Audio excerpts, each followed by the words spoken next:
If you want to catch a lot of big catfish, you're going to need some awesome catfish rigs to do that. Starting with number one, the Carolina rig, also known as a slip sinker rig. Now, what makes it so great is it's very versatile and very easy to make. All it takes is a hook, a leader, a barrel swivel that will then tie your main line to the leader, and then some kind of a sliding weight. There are all different types of sliding weights out there. My personal favorite are the no-roll sinkers. This thing is just so dang versatile. You can fish it off the bank in a lake or a river, or if you're out of a boat and you just want to fish it on the bottom, or if you want to fish it up in the water column, you can just drop it over the side of the boat and drift it as you're going over a hole. It's just such an amazing rig. I probably use more often than any other type of rig, and it's great for any type of bait if you want to put some cut bait on there or a live bait. But if we're talking cut bait in specific, there's another rig that might actually be a little bit better than the Carolina rig, and it's very similar. It's called the Santi Cooper rig. And what makes this a little bit different than the Carolina rig is that it has a little float on the leader. Now, the leader is going to be about 2 to 3 feet normally. It could be up to 4 feet. I've seen it if you wanted a really long leader, but that float, what it does is it elevates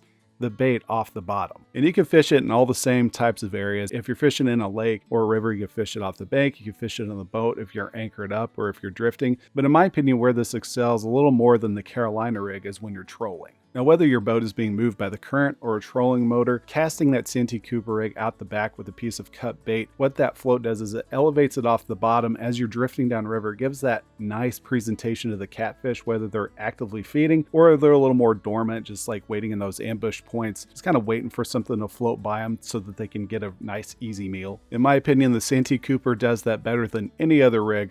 But there is a little problem with the Santi Cooper and the Carolina rig. A lot of times these are fished off the bottom, and what I've found is if I'm going through an area with a lot of cover like trees or rocks, that stuff can get snagged. This is where I like to use a different type of rig known as the slip float rig. But before we get to the next rig, I want to know, what is your favorite catfish rig? Which ones do you find are the most effective? The slip float rig, also known as a slip bobber rig, I cannot tell you how much I adore this rig. It is so great around heavy cover, whether it's like riprap, chunk rock, down trees. I mean, this thing is so good at elevating the bait in the water column above all that structure so it doesn't get snagged, and it still gets that bait through the zone where the catfish are feeding. So let me give you an example. One of my favorite lakes to fish in is just covered in down trees. So the conservation department will take old trees or Christmas trees and they'll just line the entire lake to kind of concentrate all the prey that these predatory fish feed on, like the bass and catfish. So when they do that, if you're fishing off the bottom with the Carolina rig, it's almost guaranteed to get snagged. So having that slip bobber rig to elevate the bait above all that structure is absolute dynamite, because what'll happen is I'll set it to just about 2 or 3 feet above all that structure, and to figure out what depth you need to fish at kind of comes with a little trial and error. But what you'll do is I'll set it to 2 to 3 feet above structure and then let the wind or the current just kind of take that bait through the target zone over that structure, and oftentimes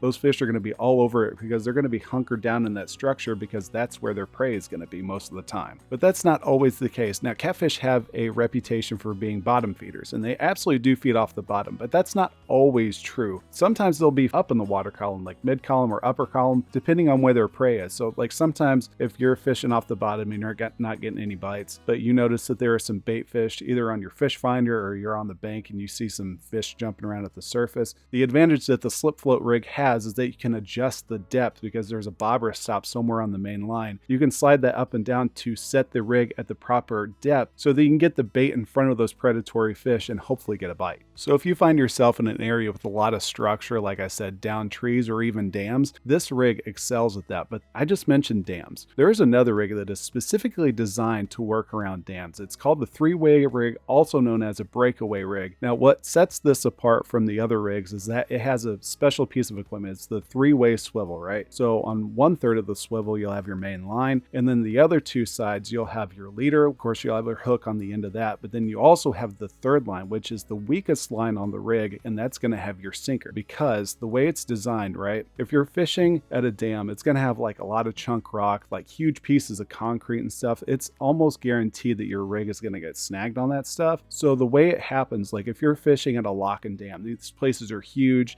They have so much structure around them and they have a lot of current. What will happen is that sinker, well, of course, it's going to be the heaviest piece of the rig, so it should fall first. As your rig is moving through the water, that bait's going to be elevated. That sinker is probably going to fall down into those rocks and get snagged, which is fine as long as that bait's elevated above all that stuff. Now, what you want to happen is eventually that fish is going to find your bait. It's going to take the bait and start running with it, and it'll be swimming around and you'll be thinking, okay, great, well now I got to haul this thing in. Problem is that the sinker's stuck. That's why the line has to be a lot weaker than the rest of the rig, so that whenever you start to haul that fish in, that sinker line will break, and unfortunately you're going to lose your lead, but you're going to have a massive catfish on the end of the line. Then once you get it on the bank or in the boat, then you hoist that thing up and show your buddies how much of a better catfisherman you are than they are. This is probably the first rig I ever learned from my dad when I was growing up. We use this just about anywhere, so it can work in any type of situation, including flooded areas. But there is another rig that I think is even better than the 3-way rig in flooded conditions, and that's my 5th pick, the Zero rig. The Zero rig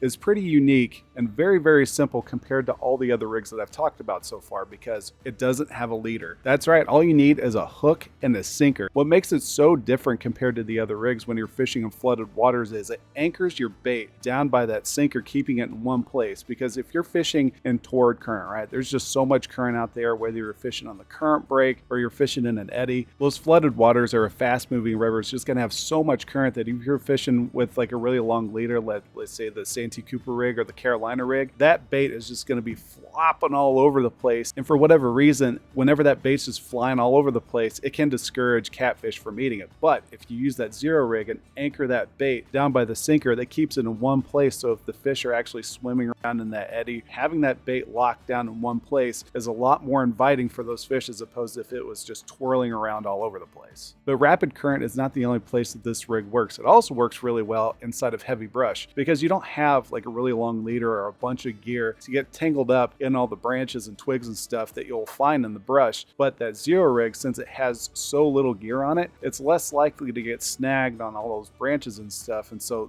if you do hook into a fish or if you had to pull the rig out, it's less likely of a chance that you'll get a snag. Now, if you want to see how to put all these rigs together, check out my playlist right here where I do a deeper dive into each one of these rigs and exactly how to tie them so you can catch monster fish.